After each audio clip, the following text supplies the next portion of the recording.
नबी करीम अलैहिस्सलाम नमाज पढ़ा रहे थे। जोर की नमाज थी या असर की नमाज थी, सही मुस्लिम में मौजूद है। हजरत अबू हुरैरा फरमाते हैं नमाज पढ़ाते पढ़ाते नबी पाक ने कदम आगे किया, नमाज पढ़ाते पढ़ाते कदम आगे किया और यूं हाथ उठाया फिर वापस कर लिया।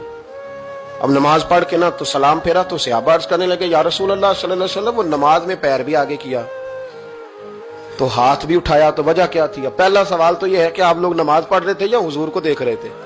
तो सहाबा तो पहले ही बताते हैं कि भाई हम तो पहली साफ में नमाज इसलिए पढ़ते थे कि नमाज भी होती रहती थी और चुपके चुपके महबूब की दीद भी होती रहती थी। हुजूर से पूछा या रसूल अल्लाह, वो नमाज पढ़ते पढ़ते कदम आगे बढ़ाया आपने तो फिर पीछे कर लिया, क्या था?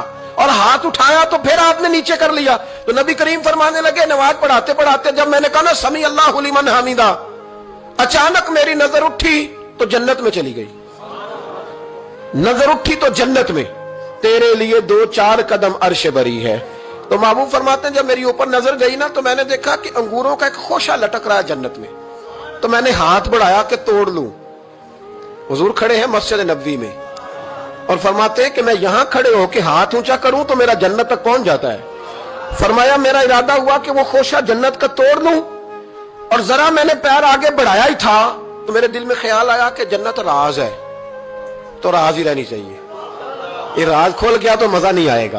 तो मैंने फिर वो हाथ वापस कर लिया। सहाबा कहते हैं जब नबी करीम ने ये बयान किया तो हमारे चेहरे न तजस्सुस से खेल उठे, तजस्सुस से। हम कोई बात और भी सुनना चाहते थे।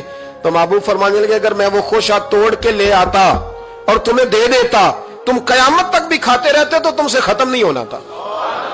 ये सही मुस्लिम की हदीस है। ओ भाई, मेरे रसूल करीम के वाक़या में राज पे शिकवा करना, कहना समझ में नहीं आती कैसे गए थे। तो तू जो चाहे तो हर शब हो मिसाले शबे असरा, इसलिए कि तेरे लिए 2-4 कदम